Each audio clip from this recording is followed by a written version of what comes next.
पुरुषोत्तम मास के इस 29वें अध्याय में हम जानते हैं उस बंदर की मृत्यु के पश्चात क्या होता है।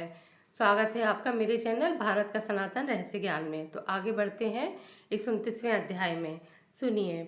उस लोभी के ऐसे वचन सुनने के पश्चात दूत कहने लगे, अरे भाई, तुमने ऐसा बड़ा कौन सा काम किया? पिछले अध्याय में हमने सुना था ना कि वह बंदर मृत्यु को प्राप्त होता है तो उसे विमान लेने आता है। उसके पश्चात दूत बंदर से ये बता रहे हैं कि तुमने क्या किया था। ऐसे ही ये कथा शुरू करते हैं। तो उस लोभी के जब वचनों को दूत ने सुना तो दूत ने बताया कि देखो, पुरुषोत्तम मास आया था, लेकिन तुम्हें पता नहीं था यह भगवान विष्णु का सबसे पवित्र और प्रिय महापवित्र महीना है।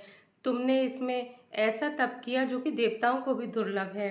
तुम्हारी बंदर की देह में, तुम्हारी इस रोगी काया से, तुम्हारे मुख के रोग के कारण अनजाने में तुमसे निराहार व्रत हो गया और बंदरपन की चंचलता के कारण वृक्ष से तुम फल तोड़ते और भूमि पर इधर उधर डाल देते।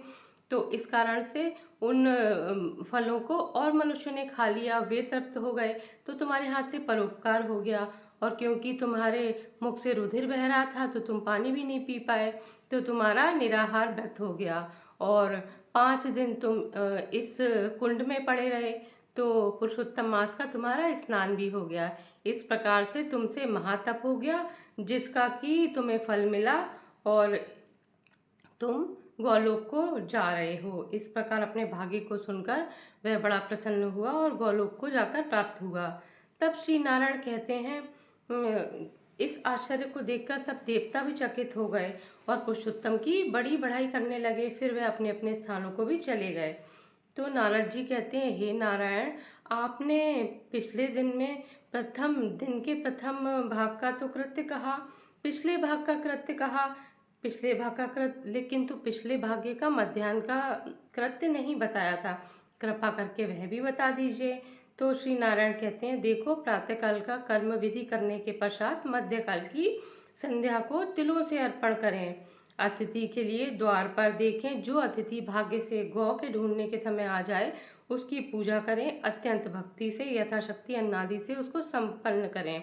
भगवान कहते हैं, पूर्व की तरफ मुख करके मौन होकर शुद्ध होकर सुंदर पात्र में भोजन करें। अन्न की सराहना करते हुए पहले स्वाहा के अंत में ओमकार का उच्चारण करें, फिर घी में लपेटे हुए 5 ग्रासों को बिना दांत लगाए निगल लें।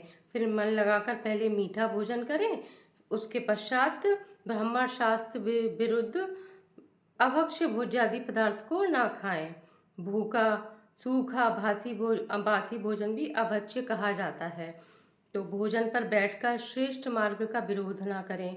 श्रेष्ठ शास्त्र के आश्रय से परम ब्रह्म श्री कृष्ण का विचार कर फिर बुद्धिमान पुरुष सर्वत्र आजीविका ना हो तब भी एकाग्र मन होकर 2 घड़ी आत्मविद्या का श्रवण करे। फिर यथेष्ट अपना काम धंधा करे और संपूर्ण सिद्धियों के देने वाले श्री कृष्णचंद्र का मन में ध्यान करे। सूर्य के अस्त हो जाने पर तीर्थ अपना घर पर जाकर अपने पैर धोएं। सायकाल की संध्या करें। सायकाल की संध्या करके अग्नि को आहुति देवें। अनुचर सहित अल्प भोजन को बैठ जाएं। भोजन कर तकिया आदि सहित कोमल शैया पर सोएं। गृहस्थी पुरुष सदैव भली प्रकार से गृहस्थ के कर्मों को करे। हिंसा नहीं करनी चाहिए, सत्य बोलना चाहिए, प्राणियों की रक्षा और दया करनी चाहिए। यह सब गृहस्थियों के लिए धर्म कहे गए हैं।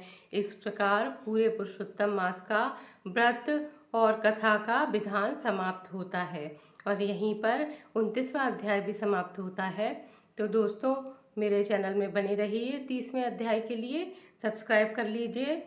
तब तक जय श्री हरि।